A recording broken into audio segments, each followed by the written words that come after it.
بسم الله الرحمن الرحيم والصلاة والسلام على أشرف المرسلين. Assalamu alaikum wa rahmatullahi ta'ala wa barakatuhu.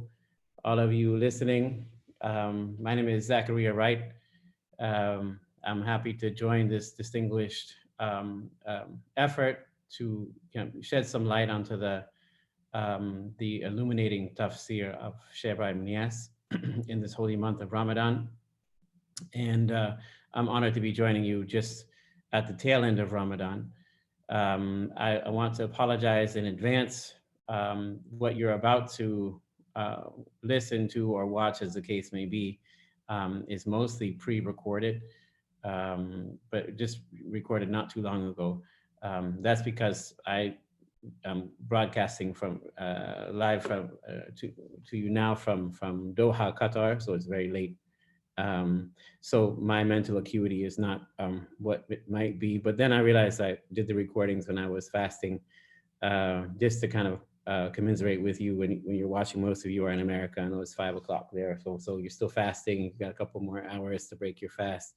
My heart goes out to you. I'll be drinking some coffee for you.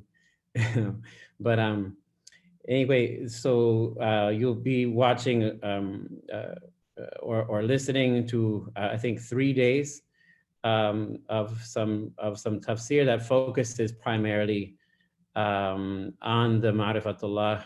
And I know this is something that Sheikh Fakhruddin mentioned previously, and I know this is also something that Ustaz Dawood Imam, both of them also mentioned. So, but these, of course, the truth, you can't hear it too many times. So even if we repeated some things, I hope that it's for benefit.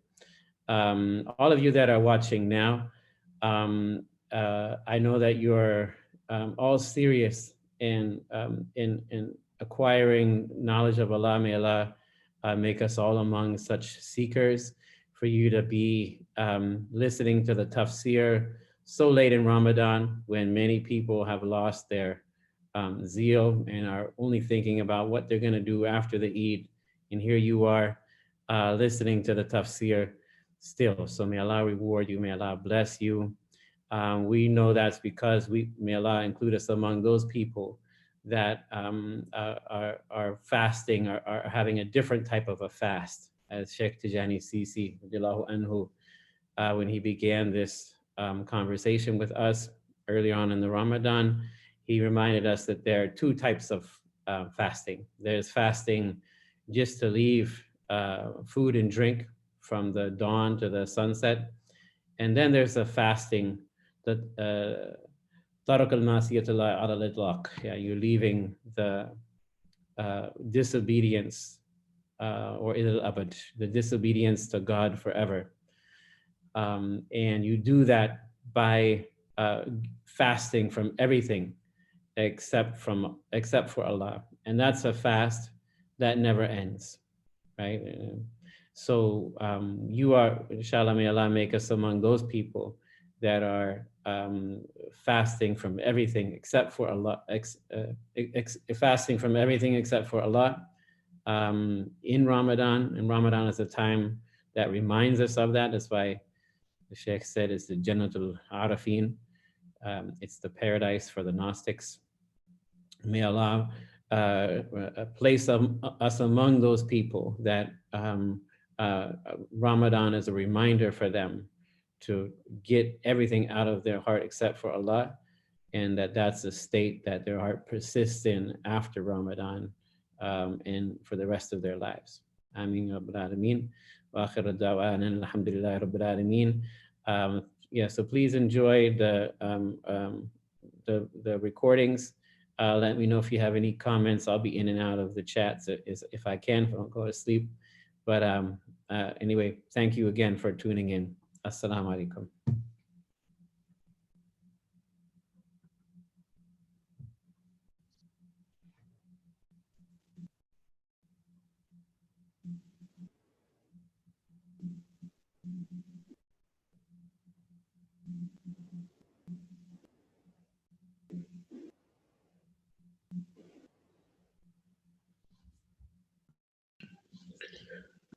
بسم الله الرحمن الرحيم الحمد لله رب العالمين اللهم صل على سيدنا محمد الفاتح لما أغلق فاتح لما أغلق والخاتم لما سبق الناصر الحق بالحق والهادي إلى صراطك المستقيم وعلى آله حق قدره مقدار العظيم. Assalamu alaikum, dear beloveds in Islam. It's an honor to be talking with you a little bit about the Quran from the Tijani perspective, particularly from the Tafsir of Shaykh Ibrahim Niyas, Shaykh al-Islam of West Africa. And I wanted to thank our Sheikh Tijani Sisi for opening this for us, and also for the efforts of Ibrahim Dimson and Fayda Books. It's an honor also to be part of a contingent with Imam Fakhruddin Owaisi and Ustaz Talud Dawood, from whom I've been blessed to be learning and participating in the previous sessions.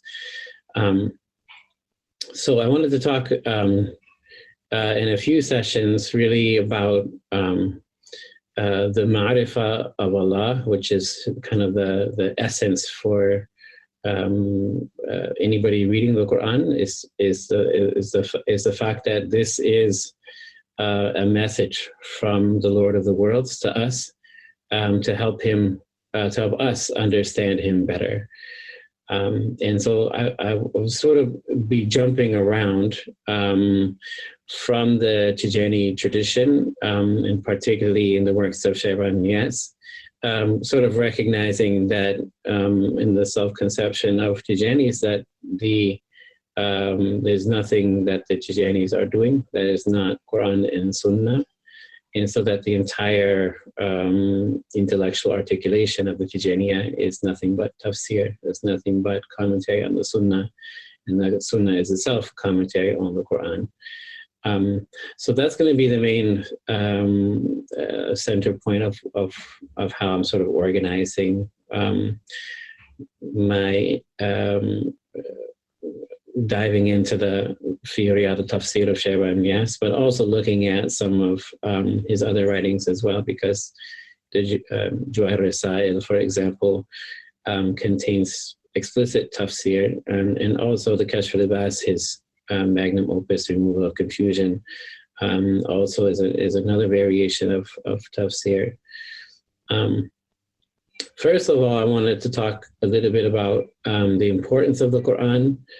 So I'm going to spend the first session just talking about the importance of the Quran from the Tijani tradition. And so, basically, and these are things that come out in a variety of different sources, particularly from Shaykh Ibrahim Niyas. So Shaykh Ibrahim, he had one speech that he gave, which is called or a letter called the Risalat al-Quran. And one of the key things that he says is that the Quran, Alhamdulillah Mateen, and the Quran is Allah's strong rope. He said one side is in Allah's hand and the other is in our hands. And so this is just a reminder also, as Shaykh Hassan would say, and advise many people, Shaykh Hassan Sisi, that the Quran is a letter from Allah to you. And how many of us, if we had a letter from the president of our country or the king of our country sitting in our mailbox or in our post office, how many of us would just let it sit there and gather dust? Rather, we'd be rushing to that mailbox, to that post office, to unwrap that letter, to see what the king had to say to us, see what the president had to say to us personally. So this is the case with the Quran. This is a letter for us, to us personally, for each one of us, from the Lord of the worlds. In it, he tells us what he likes us to do and what is the reward for that, and also what he doesn't want us to do and the punishment for that.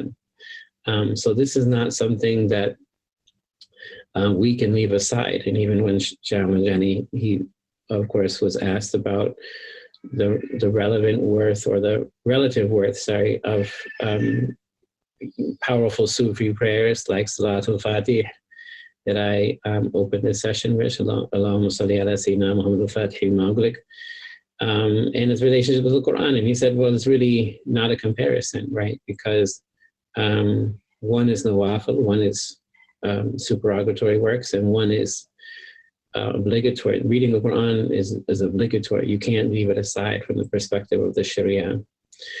So whatever the Sufis say, including the Tijaniya, about certain powerful prayers, etc., they're not to be related to the Quran in a matter of type, right? The two different things.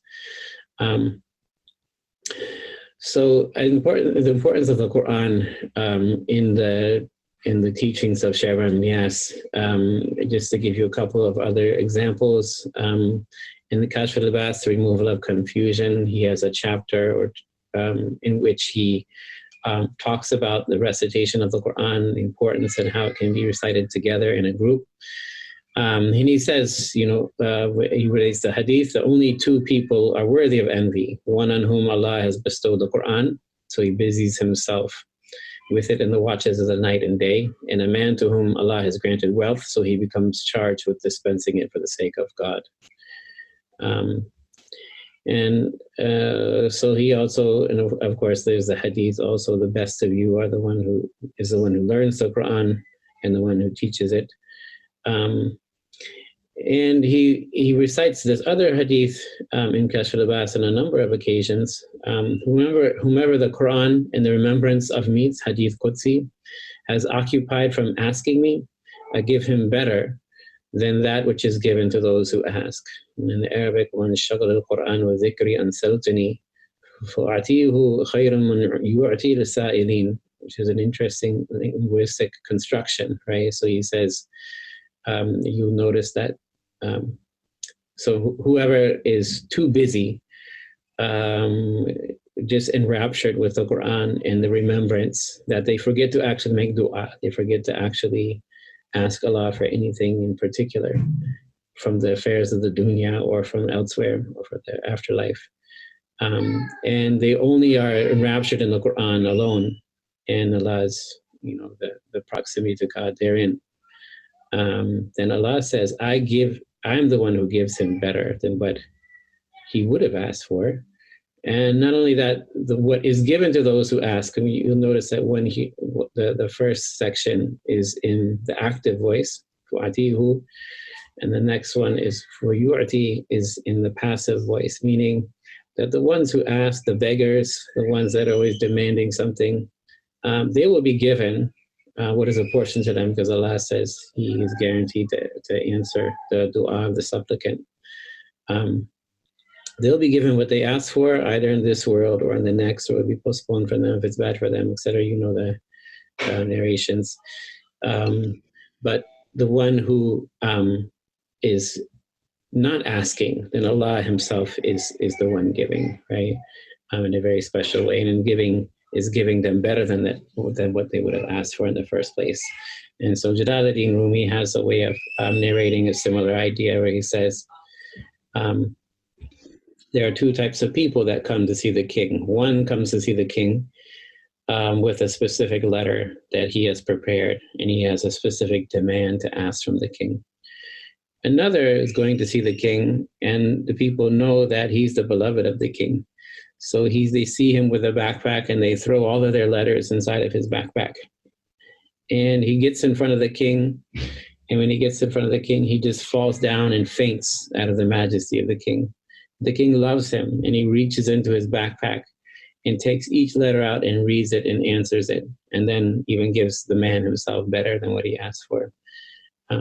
So this is a similitude then to sort of awaken our desire just to read the Quran, just to remember Allah for His sake alone, and not for anything, any other reason besides His good pleasure. So the other hadith that Shaykh Ibrahim relates in terms of the importance of the Quran, of urging his disciples and Muslims in general to hold fast to the Quran. He says you must recite the Quran, because the hadith, you must recite the Quran, for it will serve on the day of resurrection as an intercessor for its companions. So those who have kept reading it regularly, then those surahs, the Quran itself, will come as an intercession on the day of judgment for the one who has occupied himself with it. Also, the Quran brings barakah to your house, as you well know.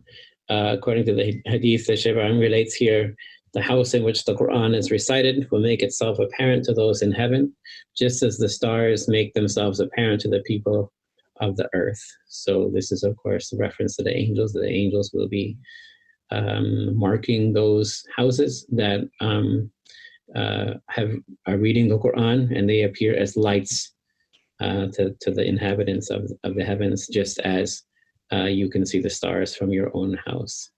And I was related a story by a man who was reading Quran in his house every day, but even he didn't know it. Later on, he was confronted with the fact that he had a jinn in his house, and the jinn was living there.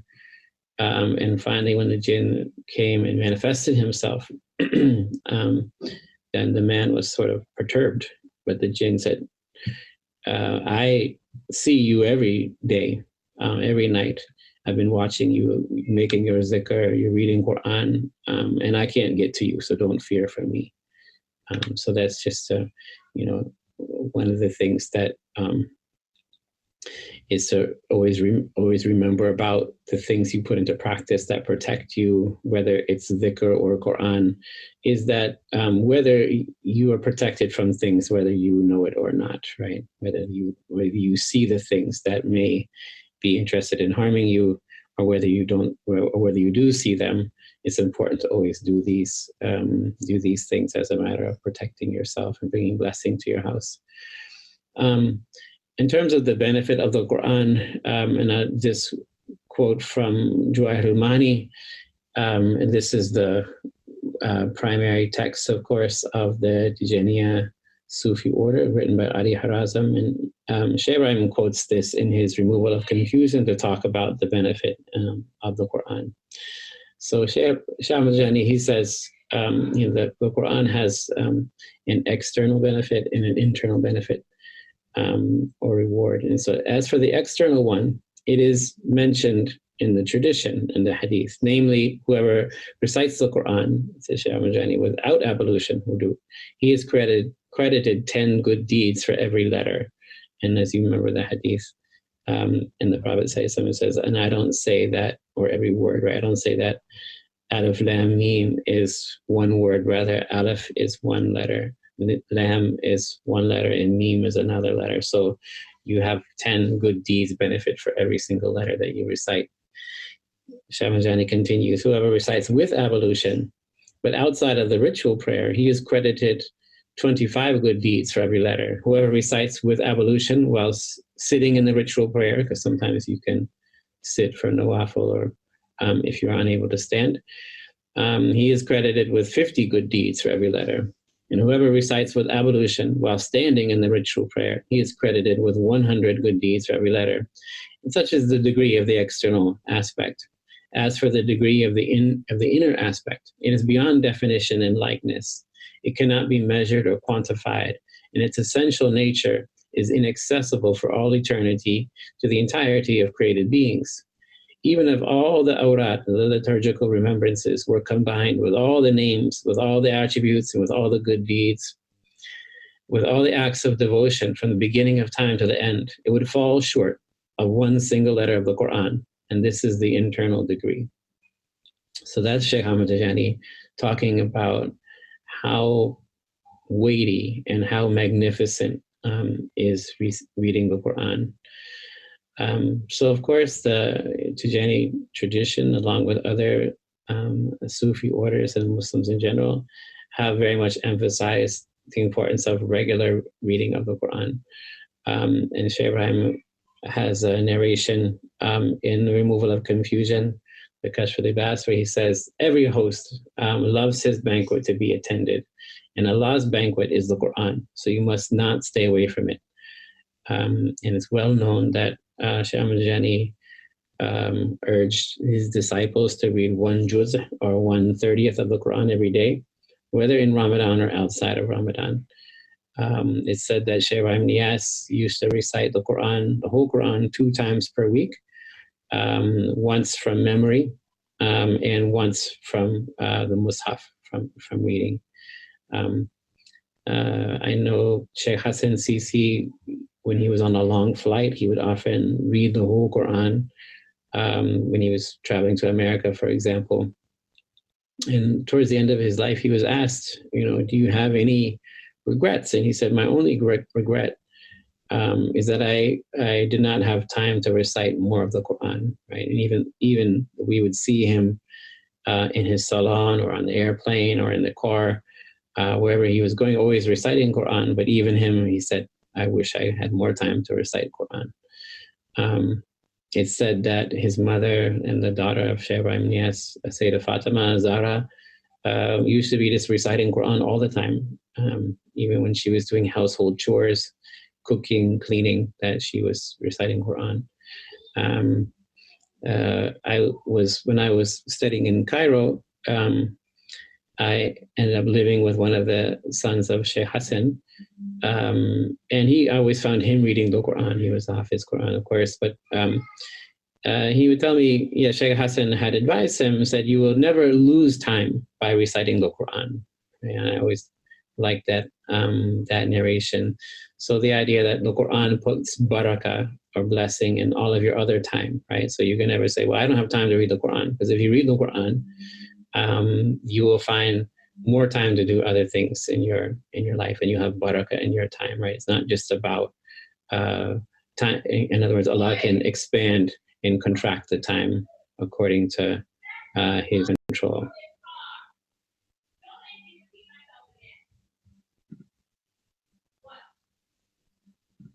So of course, none of us have all the time that we would want to recite Quran, particularly for those of us that Arabic is not our native language.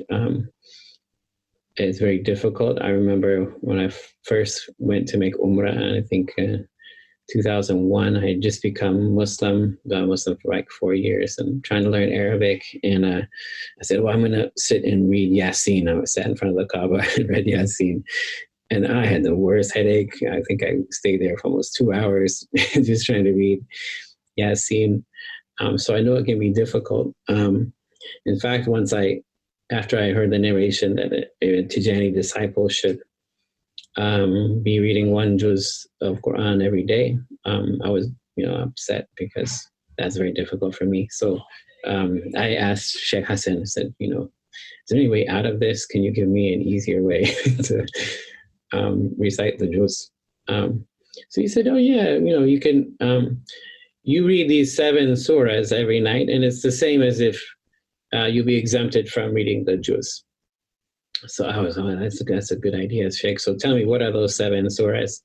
So he said, yeah, well, if you read Sajda, Yasin, Dukhan, Waqia, Mulk, Insan, and Buruj, you don't have to read the juz. So I wasn't really paying attention. So okay, I was thinking in my mind, maybe these are some short surahs towards the end of the Quran. So I went back and then, of course, started reading them, and then realized that this is actually more than a juz of Quran. But nonetheless, once you have the sort of you become acclimated to reading these surahs, then they're a bit easier to recite these. Later on, I come to find out from Sheikh Tijani Sisi, these are called Surat al-Munjiyat, meaning that if you read them, you will be saved from the hellfire. And so these 7 surahs, I'll just go very, very quickly to the benefits of certain surahs. I mean, I guess this is in the category of Fuwaid al-Quran, right? The benefits or excellencies of certain parts of the Quran. Of course, we can't start that conversation without mentioning Fatiha itself. Fatiha, as Imam Fakhruddin pointed out, reciting it once is like reciting all of the Quran. Shah Mahjani added in Jawahir al-Mani that the one Fatiha is equivalent to all the glorifications to God in all the universe. And he added that for each letter, Allah will give you 7 pure spouses in paradise and 7 palaces that Allah will build for you in paradise. But getting to these 7 surahs, I do encourage you to read them according to the hadith in Tirmidhi, the Prophet ﷺ, would often read these. And Shaykh he said, as for the Surah Al-Munjiyat, when he's making tafsir of Surah Al-Sajda, he said that the Prophet ﷺ would not sleep until he read Sajda, Yasin, Waqia, Mulk, and here he includes a variation, Muzammal, Surah Al-Layl, Kafirun, Ikhlas, Falaq, and Nas. But the version in Imam Asawi's Tafsir al-Jalalain that Shaykh quotes from elsewhere, and so this is a copy of this book.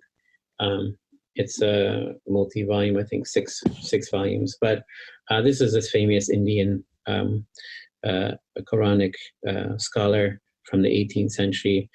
One of the things that you'll see, and this is just an aside, that Shaykh Ibrahim's, his Fi Riyad al-Tafsir is drawing upon a very lengthy and rich tafsir literature. So I'll try to point out some of those references to you as we keep going. But Imam Asawi was the one that gave this variations of Sajda, Yasin, Dukhan, Waqia, Mulk, Insan, and Buruj as the 7 Surah Al-Munjiyat. And this is the one that Shaykh Hassan and Imam Shaykh Tijani Sisi also confirmed for me. So in any case, and they relate that the Prophet ﷺ also did not sleep until he recited those 7 surahs. There's many hadith of these of similar variations. And the one in Tirmidhi says that the Prophet ﷺ would not sleep until he had read Sajda and Mulk. And actually there's a narration in the travelogue of Shaykh Ahmad Tijani himself. This is a rare manuscript that Imam Shaykh Tijani Sisi allowed me to read in his presence. I'm just calling it the Kunash al-Rihla. So there's kind of a notebook of secrets that he acquired. So Shaykh Ahmad Tijani, when he went to make Hajj in around 1774, he kept a notebook. And it turns out it's about 50 pages. And there he recorded all of the special prayers and things that he received from Sheikhs like Mahmoud al-Kurdi in Cairo, Muhammad al-Saman in Medina, Sheikh Ahmed al-Hindi in Mecca.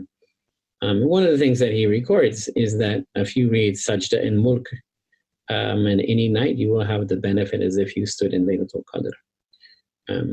So that's some of the benefits of Sajda. Of course, Sajda is also a surah that the Prophet ﷺ was very beloved to him. He used to recite it in Fajr prayer every Friday, along with Surah Al-Insan. Imam al-Shafi'i held that was a reason to keep doing it. Imam Malik, according to the Tafsir of Shaykh Ibrahim, didn't necessarily, because the Prophet ﷺ didn't continue that all the time, he didn't consider that as necessary, that or sunnah to be copied. For Imam Malik, he thought that it was makruh, of course, that anybody should recite a surah longer than Surah Al-Duha if you were leading the prayer, because there could be people who were sick or who had other business to attend to. But Shaykh Hassan, I remember he would often read Surah Al-Sajda and Surah Al-Insan, leading the Friday prayer. Leading the Fajr, the dawn prayer in the mosque in Medina Bay. As for Yasin, Shaykh Ibrahim has many narrations about its benefit in the Riyad al-Tafsir. And he narrates a number of hadith. Among them, the Prophet says, read Yasin on your dead. And in another narration, the Prophet says, there is no dead person for whom Yasin is read for them, except that Allah makes things easy for him in the grave. And so there are other hadith about the benefits, and basically it's summed up in the Prophet saying, Yasin is for whatever it is read for. In Shaykh Ibrahim's comments, whoever reads Yasin for any intention, then Allah gives him what his desire is. But there are other hadith, whoever reads Yasin in the night, desiring wajhillah, Allah's countenance, Allah will forgive him in that night. There's a hadith that says everything has its heart. In the heart of the Quran is Yasin. Shaykh Ibrahim comments here, he says, why is Yasin the heart of the Quran? He says it contains 3 things: belief, the belief in divinity, prophecy, in the Yom Al-Qiyamah, or the Hashr, the gathering. And these are the things that a believer must hold in his heart. Right? So this is why the Yasin is the heart of the Quran. And there's a hadith that says, whoever reads the Quran, Allah will write for him that he read the Quran 10 times, right? Another hadith that it drives away all evil and grants all needs. There's an interesting story I remember reading about Ibn Battuta when he, of course, Ibn Battuta traveled all over the world and traveled in a large entourage, of course, and was expected to be well received by all the kings and things that he met. But when he got to West Africa, at first things were not going well for him. He got sick. He was expecting, of course, West Africa was a place known to have a lot of gold at the time. He was expecting a certain amount of gold from the kings that were hosting him, and I think they sent him like a gourd, a calabash gourd or something like that, and some cassava. And he was upset or some yams, that he didn't get enough what he wanted. And he had a dream that an angel came to him and said, I am the angel of Yasin, and every night in all of your life and all of your travels, you were always reading Yasin, and now you stopped. Why did you leave off my recitation? And so from that time, he knew that his problems were because he had stopped reading Yasin every night. So he recommitted himself to reading Yasin. As for Surah Al-Dukhan, there's many things said about it. If you read it on the night of Laylatul Jummah, meaning Thursday night or the night before Friday, 70,000 angels will be asking forgiveness for you, according to the hadith. And the hadith continues, and Allah will build him a palace in paradise. Shahrayim, he comments that, so that hadith is from Imam Asawi. The Shahrayim, he comments about the importance of the Hamim surahs in general. So, Dukhan Hamim is a surah that begins with Hamim. He says, there's a hadith that says, Al-Hawamim Dibaj al-Quran. In other words, the Hamim surahs are the silk of the Quran. And the Prophet said, whoever would like to roam in the meadows of paradise, let him read the surahs of Hamim. So Hamim, the Dukhan is one of these surahs. It's has a surah of intimacy, in other words, intimacy with Allah. And Shaykh Ibrahim comments also that some of the lovers, muhibbeen, meaning himself too, would say that Hamim, the letters Hamim, their meaning is that it's a conjunction between Rahman, and you have Hamim in the middle of Rahman, and Muhammad, and you have Hamim in the middle of Muhammad. So it's a conjunction. In other words, it's a sign that of Allah's special mercy to Muhammad. So as for Waqia, Shaykh Ibrahim quotes a hadith in his Tafsir. He says, whoever would like, the Prophet said, whoever would like to witness the day of judgment with his own eye, let him read and ponder Surah Al-Waqia. It's also, of course, well known that the Prophet has said, whoever reads Surah Al-Waqia every night will never fear poverty. And the full narration is in Ahmad Asawi's Hashiyah Tafsir Jalalain, where he says, Uthman ibn Affan once came to Abdullah ibn Mas'ud. This is after the death of the Prophet, when Abdullah ibn Mas'ud himself, as you know, he was one of the ones who gathered the Quran. He was on his deathbed, and Ibn Mas'ud and Uthman ibn Affan was asking him about his children, that he had a lot of daughters that he was going to leave, unprovided for. So he said, what had he provided for his daughters, or did he fear for his daughters after he would pass away? And he said, I would never fear for them, because I've advised all of my children and my daughters to be reading Surah Al-Waqia every night, based upon the hadith, whoever reads Surah Al-Waqia every night will never fear poverty.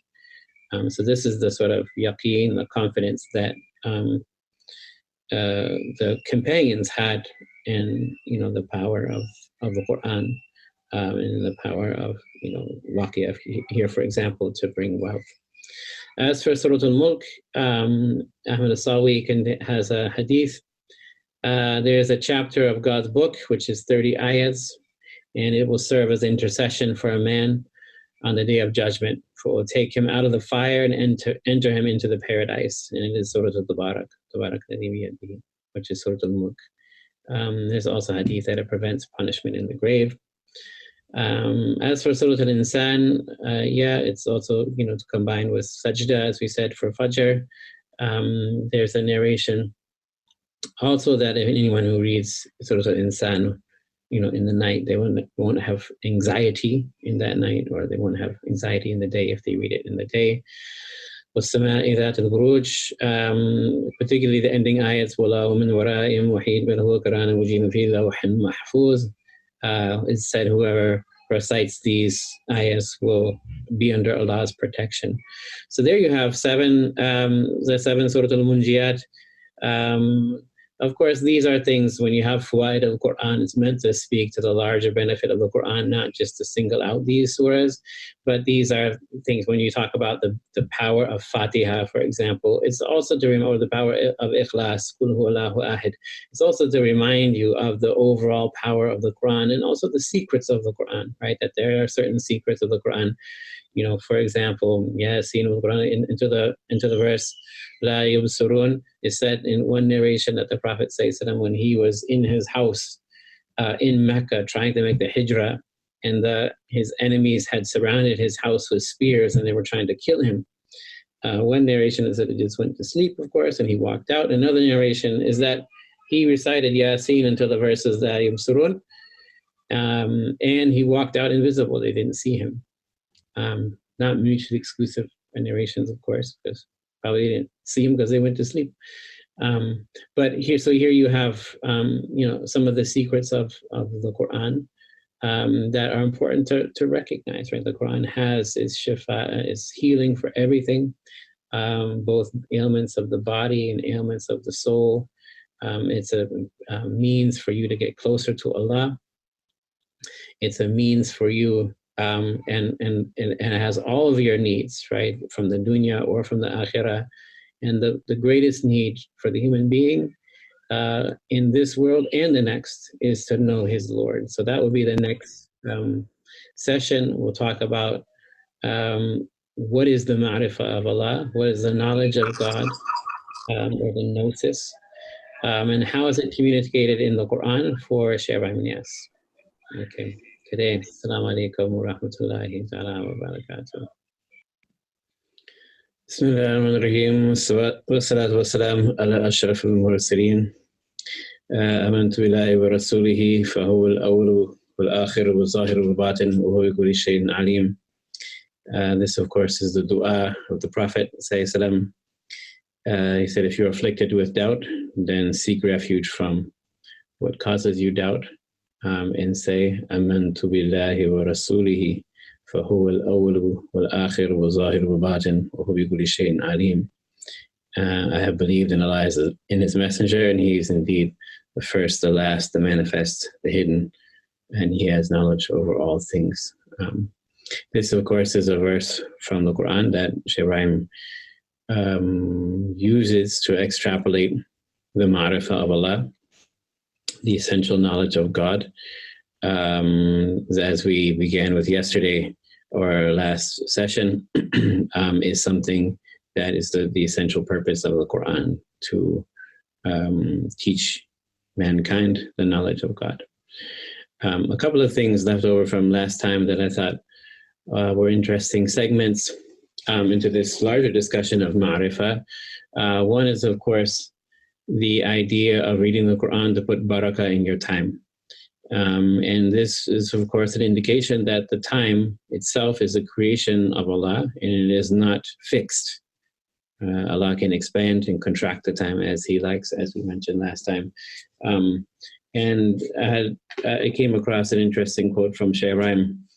Early on in the formation of the community, this is found in some of the collected papers of Sidi Ali Sisi, in his secret prayer notebooks. And he is writing down the exhortation of Shaykh Ibrahim And basically, Shaykh Ibrahim had given all of his close disciples an extraordinary amount of dhikr and Quran reading to do, and as well as teaching and working in the fields and all kinds of other things.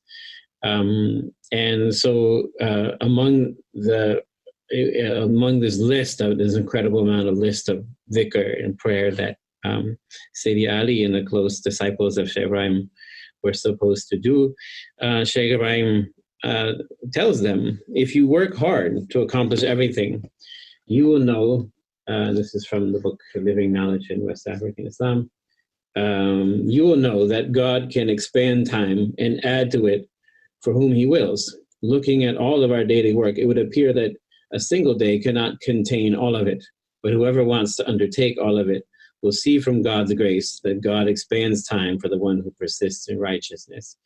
And this is also reminiscent of what Shaykh Ahmad Tijani said in the Jawahir Ramani. One of his miracles is that he could do lots of deeds in the space of a short time that it would take other people years to do.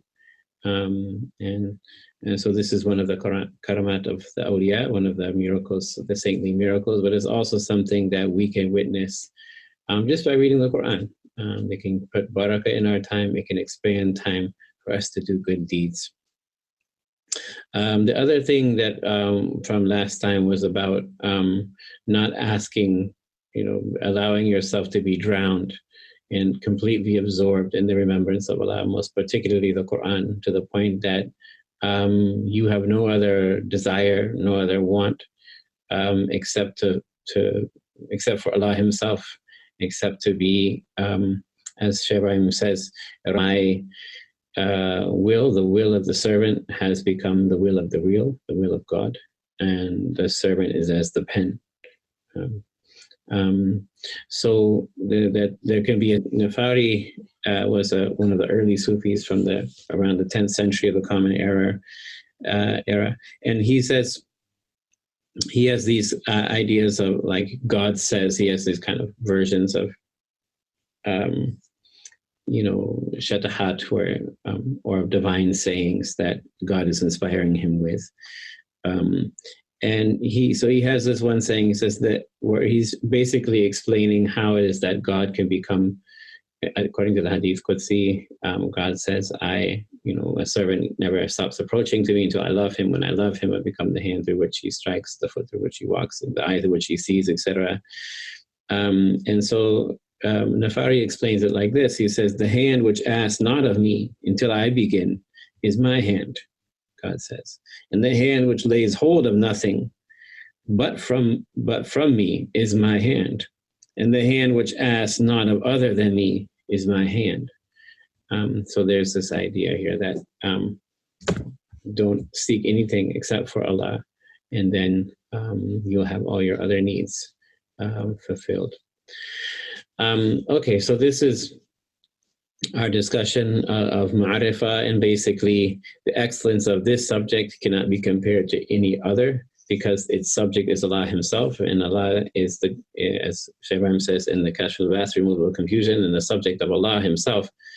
Allah is, of course, better than any other thing, or any other being in existence. So how does Shaykh Ibrahim situate the discussion of ma'rifah in the Quran? Well, so I'm going to be going through a couple of different verses, and basically I'm going to be describing the urgency of ma'rifah, of the gnosis or knowledge of God, as situated in the Quran for Shaykh Ibrahim Niyas. And then I'm going to be talking about the different types of ma'rifah, different types of knowledge of God. And this is really based upon an earlier schema set out by Abu Hamid al-Ghazali, but you see it clearly reflected in the Riyadh Tafsir. So we'll be talking about that a little bit, probably in a subsequent session. And then I will be talking about the means to actualize ma'rifah, which is essentially through dhikr, remembrance of God, of course, of which the Quran is the primary means. And then, of course, the knowledge of self, knowledge of God is associated with knowledge of self, as the Prophet said, who knows himself, who knows his nafs, knows his Lord. And And so there's interesting ways in which the knowledge of the self is explored as a means to know God in the Tafsir of Shaykh Ibrahim. So I'll talk about those 4 subjects in relationship to Ma'rifah. So to begin, what is the impetus, the urgency to know Allah? Well, Shaykh Ibrahim takes this verse, I have not created the jinns, ما خلقنا الجن والإنس إلا ليعبدون. I have not created the jinn. I think ما خلقت, sorry. I don't have the Arabic in front of me. I've not created the jinn and humans except to worship me. So the Shaykh Ibrahim says, he's made it clear that he created the creation for the purpose of worship. And this worship is inseparable from cognizance or ma'rifah. As Ibn Abbas said, is the famous Mufassir, the companion of the Prophet, for whom the Prophet prayed to have special knowledge of tafsir. Ibn Abbas says, فَيَعَبُدُونَ مَعَنَهَا فَيَعَرَفُونَ, right? To worship me here means to know me. Okay, and so, you know, the Prophet he says, according to Shaykh Ibrahim in the Kashf al-Libas, that God told him in Hadith Qudsi, I was a hidden treasure, I was unknown and I wished to be known, so I created the creations and made myself known to them. So through me, they come to know me. Right? And the Prophet said, God existed when there was nothing with him. And Ali ibn Abi Talib said, and he is now in the state he was then.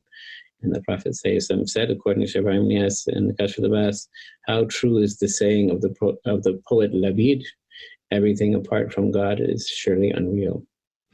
And so here you have a situation then, or a contextualization of how important it is to know God.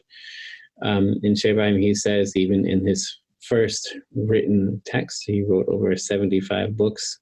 But in his first book, when he was about the age 20, is the Ruh al-Adab, a didactic poem that is meant to teach people the proper adab of suluk, or the proper manners on the spiritual path. And he says very clearly, whoever does not obtain cognizance of the merciful, you know, the ma'rifah of Rahman, merciful God, his life has been ruined. His life has been in ruin for all time spent. God said, I created this creation to worship me. The meaning of to worship me is to know me. So here Shaykh Ibrahim is basically saying, if you don't obtain the knowledge of God, you're not fulfilling your human purpose, right? And so he says it later on. This is a constant theme throughout his life. In his teachings in 1968, he gave towards the end of his life, he gave a speech in Mauritania. And he says, should the servant not annihilate himself in the essence of God? You know, and this is the primary procedure, as we'll see, to obtain ma'rifah. He has not completed his faith. And if the veil should remain with him here, he should be aware of a type of punishment that will inevitably overtake the servant. As the Most High has said, nay, on that day they will be veiled from their Lord, and they will indeed enter the hellfire.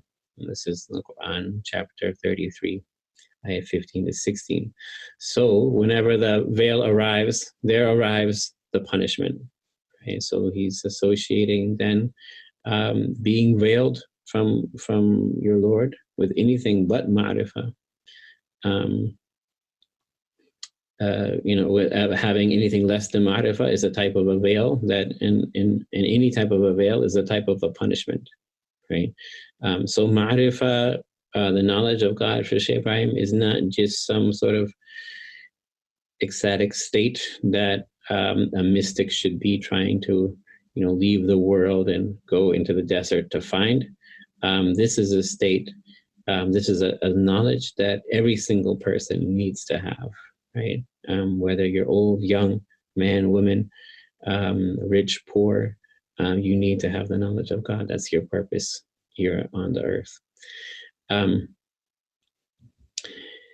And so how else does he talk about it? Even from the beginning verses of the Quran in Surah Al-Baqarah, as Imam Fakhruddin pointed out earlier.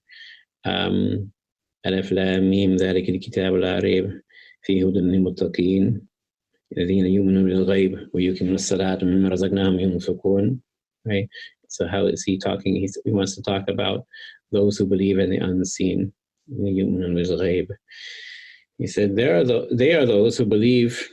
And he's talking about the believers, right? Who believe in that which has been hidden from them. And there are two types of hidden matters: that which is hidden from you, and that is paradise, the hellfire, the angels, the maidens of paradise, the resurrection, and preceding events. All those things are hidden from you, and you believe in them. The second type of hidden matters is what you have hidden yourself from, O servant. That is the presence of Allah, the Hadra of Allah, the Exalted. The presence of Allah is not absent. It is everywhere and closer to you than anything else. And if you fail to find this presence, then you are the one who is absent, not Allah's presence. Right? And interesting here, ghaib, ghaib, the unseen is also the same word for sort of absent. To be ghaib is to be both absent and unseen. So he's basically playing with these words here and saying that, the ghaib, Allah's presence is not actually the ghaib, it's not actually unseen, because it's everywhere at all times, even closer to you than your own self. So this is not something that we can say that is unseen, and rather there are no veils between you and Allah except for you yourself. You are the veil. Okay? And so this is the incumbency then of to know the essential being of God, just with you at all times. And the Quran then is the key that can help you unlock this knowledge of God. Okay, so interestingly enough, when Shaykh Ibrahim wants to talk about spiritual experience, when he talks about, in spiritual experience, we use many synonyms in Arabic for the same concept. Basically, we talk about ma'rifah, which is a knowledge or cognizance. Again, this is a different type of knowledge than ilm. In English, it's all the same word, but in Arabic, then, like Romance language, French, you have savoir and connaissance. They're two different types of knowledge. The savoir or the ilm, this is a knowledge of a thing, of an external object, and the connaissance or ma'rifah is a knowledge of a being, and you only have a knowledge of a being through direct personal experience. Right? Nobody can describe to you what your lover looks like. But when you meet your lover, you know what they feel like, who they are, just by being in their presence, right? So that's a type of knowledge through experience. And as Shaykh Hassan used to say, the ma'rifah of Allah is the knowledge of God in the extinction of the self, right? And so in Shaykh Ibrahim, so we use other words to describe ma'rifah. We talk about, or to talk about this spiritual experience, we use dhawq, tasting, right? In other words, nobody can describe to you what a candy tastes like unless you taste it. So that's dhawq. They talk about fana, annihilation or extinction, meaning you can only know the one God so long as you are non-existing yourself. So you have to pass away from yourself, spiritually speaking. We also talk about istighraq, right? Drowning, being in a state of complete absorption in God. What else do we talk about? Jazb, right? The idea of being attracted or pulled out of yourself to the divine presence. And so Shaykh Ibrahim, when he talks about these things and recognizing that he cannot, or nobody can really put these into words, these sorts of experiences into words, he says, allow me at this point, and this is what he says in Kashf al-Libas when he talked in his chapter on the adwaq, their spiritual experiences. He says, the interesting thing, they say the Sufis are the Ahl al-Adwaq, not the Ahl al-Awraq, right? They're the people of spiritual experiences, not the people of papers. But he says, allow me at this point just to mention some ayahs of the Quran, verses of the Quran, that if you're alert, you'll know what I'm talking about. right? So I thought we could start there and then talk about some of the his explanations of these verses in his Riyadh Tafsir, the meadows of Tafsir or the gardens of Tafsir. And of course, because clearly there are certain verses that for Shaykh Ibrahim in the Riyadh Tafsir are points in which he pauses and he takes further time to elaborate on the meaning of those verses. So, okay, so the first one, wherever you turn, there's the face of Allah. Surah Al-Baqarah, ayah 115. What does Shaykh Ibrahim say? He says, the that of Allah, right? He wants to talk right away about the essence of God, the essential being of God. The that of Allah has no direction nor any fixed place. Wherever the servant may turn, he is facing the essential being of God. The true Qibla is that the sublime essential being. And what is required from the servant is for his heart to be constantly in. So the true Qibla is this essential, the sublime essential being. And what is required from the servant is for his heart to be constantly and permanently turned towards this Qibla. Now, of course, Shaykh Ibrahim is not denying the prayer direction or anything like that. And in fact, he says, actually, this is useful for you to orientate yourself. It's a useful exercise for you to orientate yourself towards the presence of God at all times. And this is what's required from your heart, to be completely and utterly devoted to the essence of God and to seeing him at all times. So actually, the way of doing this is to train your body to discipline yourself with the remembrance. And the first way of doing that is to direct yourself towards the Qibla, the direction of Mecca, wherever you are. Okay, so Allah's presence is everywhere. And wherever you turn is the face of Allah. And of course, Shaykh Ibrahim, I'm just really cherry picking when he talks about the tafsir of this verse. He's at first going into the Asbabul Nuzul, of course, the circumstances of revelation, that this was a verse revealed at a time when people were blaming the Muslims for having changed their Qibla away from Jerusalem towards Mecca. And so this verse came down to basically say, hey, this is not that the Muslims are just following the command of Allah, and Allah tells them where to pray, and they pray towards there. All right, so second verse,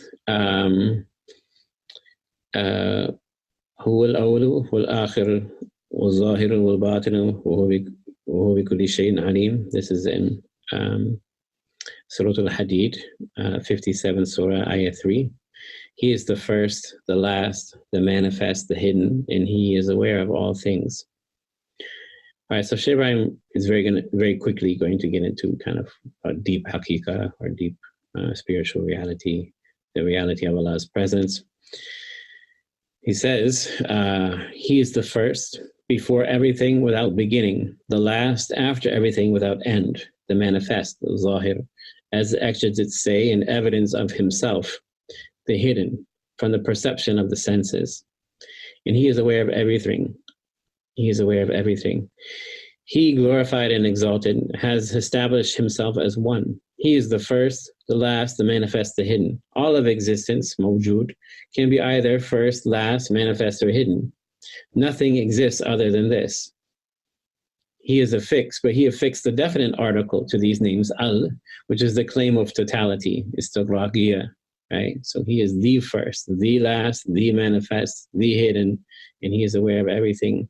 Shaykh Ibrahim adds, indeed, he is everything.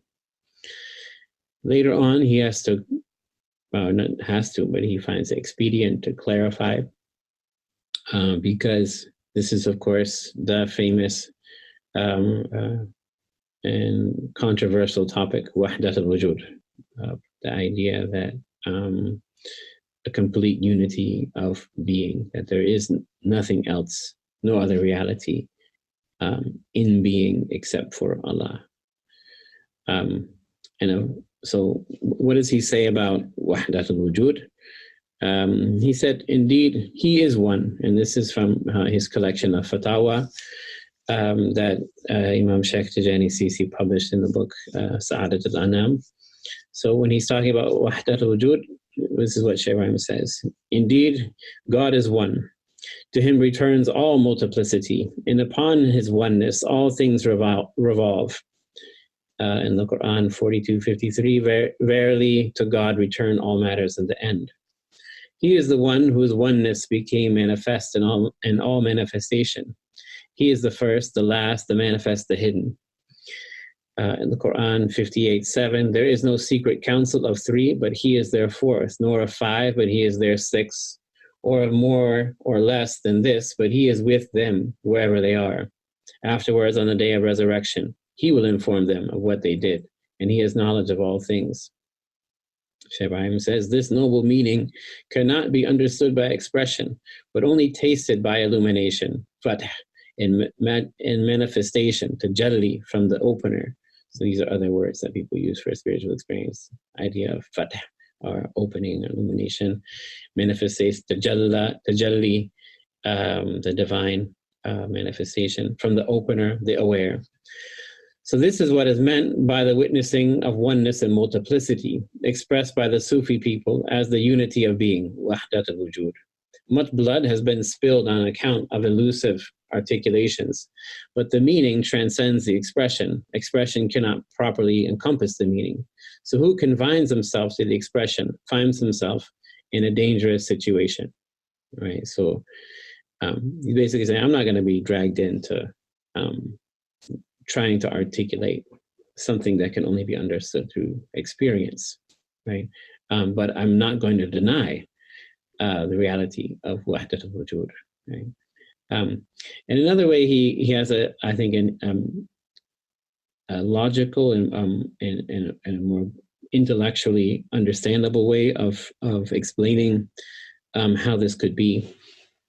And this is in the Kashf al-Libas, where he quotes the famous West African Qadri Sheikh Mukhtar Kunti, who dies in 1811. So he kind of came before the Tijaniya, but was also the sheikh of one of the sheikhs of Usman Danfodio. But he had a very famous saying. He said, the prophets and the saints see God before everything. The righteous see God in everything, and the ordinary believers see God after everything. Right. So basically, what he's talking about is a certain disposition that needs to be cultivated. Right, because we all want to be the highest possible. May Allah make us in the company, among the beloveds of the prophets, and among his saints. I mean, in which and so in that company, according to Mukhtar Kunti, these people see God first. Right, they don't see anything in the creation except that they see God first. Why are they seeing God first? Because God is actually there. Right? Okay, so I'm going to stop there for today, or for now, take a pause and come back later. We'll talk about what this means theologically. What does this mean for the concept of Tawheed? And then we'll get on to the different types of knowledge themselves. Okay. Assalamu alaikum wa rahmatullahi wa barakatuh.